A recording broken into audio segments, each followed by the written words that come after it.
ശ്രീ വസന്ത് തെങ്ങുംപള്ളി ഇന്ന് രമേശ് ചെന്നിത്തല ആവശ്യപ്പെട്ടിരിക്കുകയാണ് മന്ത്രിസഭാ തീരുമാനം അംഗീകരിക്കരുതെന്ന്. പക്ഷേ എന്ത് വസ്തുതകളുടെ അടിസ്ഥാനത്തിലാണ് ജ്യോതികുമാർ ചാമക്കാല, അദ്ദേഹം ഉത്തരവാദിത്തപ്പെട്ട കോൺഗ്രസ് നേതാവാണല്ലോ, അദ്ദേഹം ഈ ആരോപണം ഉന്നയിച്ചത്? പത്തനാപുരത്ത് KB ഗണേഷ് കുമാറിനെതിരെ മത്സരിച്ച് തോറ്റയാളാണ് ജ്യോതികുമാർ ചാമക്കാല. അങ്ങനെ ഒരു രാഷ്ട്രീയ ആരോപണം മാത്രമാണോ അതെന്ന സംശയം കൂടിയുണ്ട്. അതല്ലെങ്കിൽ അദ്ദേഹം രേഖകൾ പുറത്തുവിടണം. നോക്കൂ, ഇപ്പോ ശ്രീ ഹസ്കർ പറഞ്ഞത് പ്രകാരം ഞാനും നിയമം പഠിച്ച് പ്രാക്ടീസ് ചെയ്യുന്ന ഒരു അഭിഭാഷകനാണ്. ഞാൻ ഇതുവരെ കേട്ടിട്ടില്ലാത്ത കുറെ നിയമ സംഹിതകളാണ് അദ്ദേഹം പറഞ്ഞത്. അദ്ദേഹം എന്നെക്കാളും സീനിയർ ആണ്. അദ്ദേഹം ഞാൻ പഠിക്കാത്ത എന്തെങ്കിലും പഠിച്ചാണ്. അല്ലല്ല, ഹസ്കർ പറയട്ടെ. ഇനി അങ്ങ് പറഞ്ഞത് പ്രകാരം ഈ ജയിൽ എന്തോ മറ്റേ സർക്കാർ ഡ്യൂട്ടിയാണല്ലോ, അതായത് കലണ്ടർ അവധികളെല്ലാം അങ്ങ് പരിഗണിക്കില്ല. ഓക്കെ, അങ്ങ് പരിഗണിക്കണ്ട. അങ്ങനെ ഈ പുസ്തകം പറയട്ടെ ശ്രീ ഹസ്കർ, അങ്ങനെ പരിഗണിച്ചാൽ ഈ ചർച്ചയുടെ തുടക്കത്തിൽ ഞാൻ 25 വർഷം എന്ന് പറയാൻ വന്നത് അങ്ങ് പറയുന്ന കലണ്ടർ അവധികളാണ് പരിഗണിക്കുന്നതെങ്കിൽ 32 വർഷക്കാലമായി ജയിലിൽ കിടക്കുന്ന, സ്വമേധയാ മലമൂത്ര വിസർജനം പോലും നടത്താൻ സാധിക്കാത്ത സ്ത്രീകൾ, ഒരു സ്ത്രീ നിങ്ങളുടെ ജയിലിലില്ലേ? ഉണ്ടോ ഇല്ലയോ? ഇല്ലെങ്കിൽ ഞാൻ വളരെ ആധികാരികമായാണ് അതിനെ എന്ത് ചെയ്യുന്നത്, ആരോപിക്കുന്നത്. നിങ്ങളുടെ കണക്ക് പ്രകാരം 32, ഞങ്ങളുടെ കണക്ക് പ്രകാരം 25.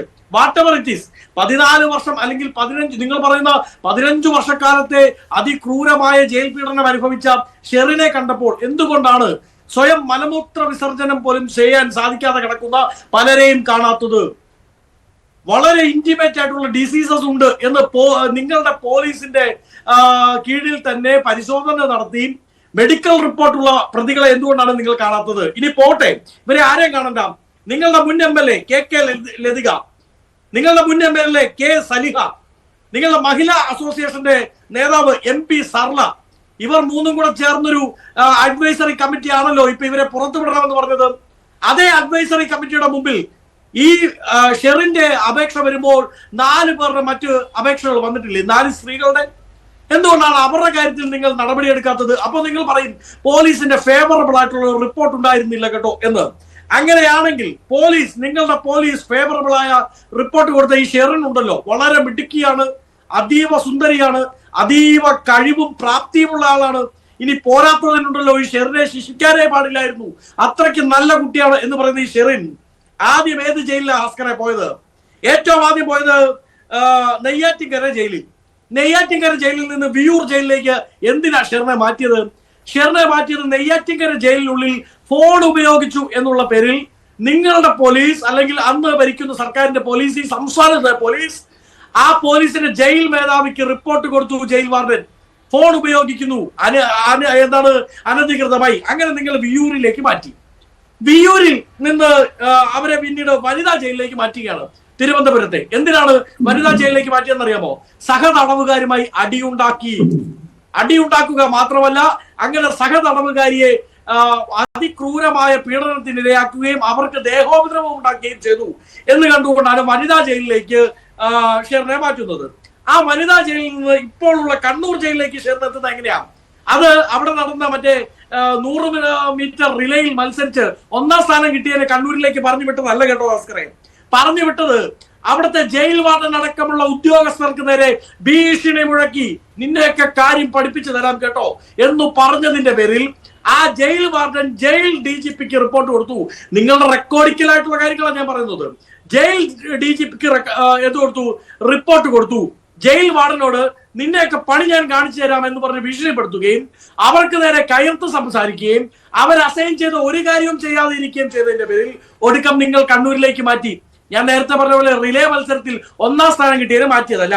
ഇങ്ങനെ നിങ്ങൾ ഈ പറയുന്ന 14 വർഷക്കാലത്തിനിടയിൽ 4 തവണ കേരളത്തിലെ ഏറ്റവും പ്രധാനപ്പെട്ട ജയിലുകളിലേക്ക് ടൂർ സന്ദർശനം നടത്തേണ്ടി വന്ന ഷെറിനെ പറ്റിയാണ് നിങ്ങൾ പറയുന്നത്. ഒരു പ്രശ്നവുമില്ല, യാതൊരു കുഴപ്പവുമില്ലാത്ത കുട്ടിയാണ് എന്ന്. ഇനി നിങ്ങൾ പറയുന്നു ഷെറിന് മാനസാന്തരം ഉണ്ടായി. എന്താണ് അതിന്റെ മീറ്റർ ശ്രീ ഹസ്കർ? ഷെറിനൊപ്പം അപേക്ഷ വെച്ചവർക്ക് മാനസാന്തരം ഉണ്ടായില്ല. അവർക്ക് ആർക്കും ഈ 4 തവണ ജയിൽ മാറ്റം ഉണ്ടായിട്ടില്ല. ഇനി അവർക്ക് ആർക്കും മാനസാന്തരം ഉണ്ടായിട്ടില്ല എന്ന് കണ്ടുപിടിക്കാൻ ഏത് മീറ്റർ, ഏത് മെഷീനാണ് നിങ്ങൾ ഉപയോഗിച്ചത്? പറയാൻ സാധിക്കുമോ? പറയാൻ സാധിക്കില്ല. ഇനി ഇതേ ഷെറിൻ അപേക്ഷ കൊടുത്തതിന്റെ പിറ്റേന്ന് ഏതാണ്ട് 5 മാസ കാലാവധിക്കുള്ളിൽ നിങ്ങളുടെ മന്ത്രിസഭ ഇത് പരിഗണിച്ചു. ഇതിനു മുമ്പ് കേരളത്തിന്റെ ചരിത്രത്തിൽ എവിടെയെങ്കിലും അങ്ങനെ ഒരു പരിഗണന ഉണ്ടായിട്ടുണ്ടോ? ഹസ്കറും എന്നെ പോലെ കേരള ഹൈക്കോടതിയിൽ പ്രാക്ടീസ് ചെയ്യുന്ന അഭിഭാഷകനല്ലേ, നമുക്കറിയില്ല എത്ര റിട്ട് കേസുകൾ കോടതിയുടെ മുമ്പാകെ ഉണ്ട്. അതായത് ശിക്ഷാ കാലാവധി കഴിഞ്ഞും ജയിലിൽ കടക്കുകയാണ്, അത് പരിഗണിക്കണം, അത് മനുഷ്യത്വ രഹിതമാണ് എന്ന് പറഞ്ഞുകൊണ്ട് എത്രയോ റിട്ട് കേസുകൾ കൊടുക്കേണ്ട ഗതികേട് ഇവിടെയുള്ള ശിക്ഷ അനുഭവിക്കുന്നവർക്കുണ്ട്. ഷെറിന് അതിന്റെ ഒന്നും ആവശ്യം വന്നില്ല. ഒരേ ഒരു അപേക്ഷ ഇതിനു മുമ്പ് ആദ്യത്തെ അപേക്ഷ പരിഗണിച്ച ഒരേ ഒരു പ്രതിയുടെ പേര് ശ്രീ ഹസ്കറിന് ഈ ചർച്ചയിൽ പറയാൻ പറ്റുമോ? ഇല്ല, കേരളത്തിന്റെ ചരിത്രത്തിലില്ല. ഒരു ആദ്യത്തെ അപേക്ഷ പരിഗണിക്കുന്നു.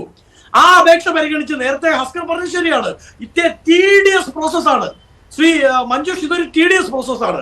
ആ പ്രോസസ്സുകളിലൂടെ എല്ലാം കടന്നുപോയി 5ാമത്തെ മാസം ഷെറിന് മുമ്പേ വളരെ പെട്ടെന്ന് തന്നെ ആ പ്രോസസ് എല്ലാം പൂർത്തിയാവുകയും ചെയ്തു, മന്ത്രിസഭ അംഗീകാരം നൽകുകയും ചെയ്തു. അതിലൊരു സംശയത്തിന്റെ ഇലമെന്റ് ഉണ്ട്, അതിലൊരു സംശയവുമില്ല, സംശയത്തിന്റെ ഇലമെന്റ് അക്കാര്യത്തിൽ ഉണ്ട്. ഷെറിനെ ജയിൽ മോചിതയാക്കുന്നതിന് വേണ്ടി ധൃതി പിടിച്ചുള്ള തീരുമാനങ്ങൾ ഉണ്ടായി എന്ന്. പക്ഷെ അവിടെ നിങ്ങൾ എന്തിനാണ് ഒരു മന്ത്രിയുടെ പങ്ക് ആരോപിക്കുന്നത്? അതാണ് ഞാൻ ചോദിക്കുന്നത്. അതാണ് അപ്പൊ ഞാൻ പറഞ്ഞല്ലോ, ഈ ജയിലിന്റെ വാതിൽ ഇവർക്ക് മുമ്പാകെ ഇത്ര പെട്ടെന്ന് മലക്കെ തുറന്നെങ്കിൽ അത് തുറക്കുന്ന ഈ ജയിലിന്റെ വാതിലിനെ പിടിച്ചു വലിക്കാൻ ഒരാൾ വേണമല്ലോ. ആരായിരിക്കും അത്? ആദ്യത്തെ അപേക്ഷ പരിഗണിക്കണമെങ്കിൽ 4 തവണ, അതായത് ജയിൽ വാർഡനോട് വരെ അക്രമോത്സുകമായി പെരുമാറിയതിന്റെ പേരിൽ ജയിൽ മാറ്റം അനുഭവിച്ച ആൾ, അങ്ങനെയുള്ള ഒരാൾക്ക് ആദ്യത്തെ തവണ പരിഗണിച്ച അപേക്ഷയിൽ തന്നെ 5 മാസത്തിനുള്ളിൽ ഈ TDS പ്രോസസ്സ് ചാടിക്കടക്കാൻ സാധിച്ചെങ്കിൽ അതിന് പിന്നിൽ ഒരാൾ ഉണ്ടാവും. ആരാണ് അയാൾ എന്നുള്ള ഞങ്ങളുടെ അന്വേഷണത്തിൽ ഞങ്ങൾക്ക് മനസ്സിലായത്, 490ഓളം ദിവസങ്ങൾ, അതായത് ഏതാണ്ട് 500ഓളം ദിവസങ്ങൾ അവർ പരോളിൽ കഴിഞ്ഞ കാലത്തൊക്കെയും അവരുടെ നിയറസ്റ്റ് പോലീസ് സ്റ്റേഷൻ SHOയ്ക്ക് മുമ്പാകെ വന്ന് സൈൻ ചെയ്യണമെന്നൊരു പരോൾ വ്യവസ്ഥയുണ്ടല്ലോ. അപ്പോൾ അവർക്ക് കൂട്ടുവന്നത് ആരാണ്? ആരുടെ വാഹനത്തിലാണ് അവർ യാത്ര ചെയ്തത്? ഞങ്ങൾ വളരെ ഉത്തരവാദിത്വത്തോടു കൂടിയാണ് ആരോപിക്കുന്നത്. അല്ലെങ്കിൽ ഈ ആരോപണം ശ്രീ ജ്യോതികുമാർ ചാമക്കാല, കേരള പ്രദേശ് കോൺഗ്രസ് കമ്മിറ്റിയുടെ ജനറൽ സെക്രട്ടറി ആരോപിച്ചിട്ട് 24 മണിക്കൂർ കഴിഞ്ഞില്ലേ? നിങ്ങളുടെ മന്ത്രി നാട്ടിൽ പോകുന്ന എല്ലാ വിഷയത്തിലും പ്രതികരിക്കുന്ന ആളല്ലേ? സർക്കാരിനെതിരെ വിമർശനം ഉന്നയിക്കാൻ ധൈര്യം കാണിക്കുന്ന ആളല്ലേ? എന്താണ് ഒരു മാനനഷ്ടത്തിന് കേസ് കൊടുക്കാത്തത്? മാനനഷ്ടത്തിന് കേസ് കൊടുക്കേണ്ട ഒരു എക്സ്പ്ലനേഷൻ നോട്ട് എഴുതിയാൻ തയ്യാറാവാത്തത്? മന്ത്രിയുടെ സന്തത സഹചാരി ആരാണ്? ആ സന്തത സഹചാരി എല്ലാ തവണയും ഷെറിനൊപ്പം ജയിലിൽ പോയി, എല്ലാ തവണയും സ്വന്തം വാഹനത്തിൽ ജയിലിലായിരിക്കില്ല. ജയിലിൽ നിന്ന് പുറത്തിറങ്ങിയ സമയത്തെന്നാണല്ലോ താങ്കൾ പറഞ്ഞത്. പരോൾ കിട്ടിക്കഴിഞ്ഞു, അങ്ങനെയാണെങ്കിൽ പോലീസ് സ്റ്റേഷനിലായിരിക്കും. അല്ല, ക്ഷമിക്കാം, പോലീസ് സ്റ്റേഷനിൽ പോയി എന്നാണ് ഞാൻ പറഞ്ഞത്. തെറ്റിയത്. കോട്ടാത്തല പ്രദീപ് ആരാണെന്നും അങ്ങേക്ക് അറിയാമല്ലോ.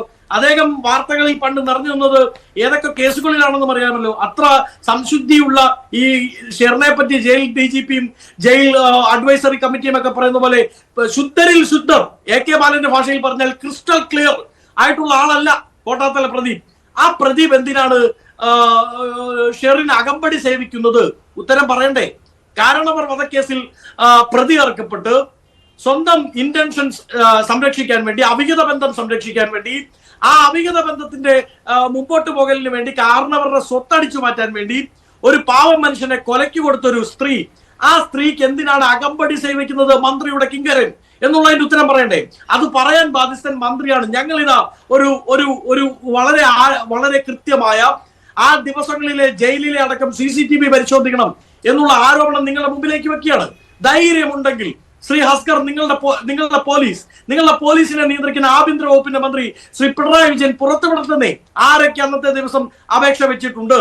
ഷെറിന്റെ അപേക്ഷ പരിഗണിക്കുന്ന സമയത്ത് ഷെറിനേക്കാൾ കൂടുതൽ കാലം ജയിലിൽ കിടന്ന എത്ര പേരുടെ അപേക്ഷ സർക്കാരിന്റെ മുമ്പിലുണ്ട്? എന്തുകൊണ്ട് അവയൊക്കെ പരിഗണിച്ചില്ല? ഈ 4 തവണത്തെ ജയിൽ മാറ്റത്തെ ശരിയാണ്. ഇതൊക്കെ ഉള്ളതാണെങ്കിൽ, ഇല്ലാത്തതാണെങ്കിൽ അത് നിഷേധിക്കുക, ഉള്ളതാണെങ്കിൽ അത് ഏറ്റെടുക്കേണ്ടി വരും.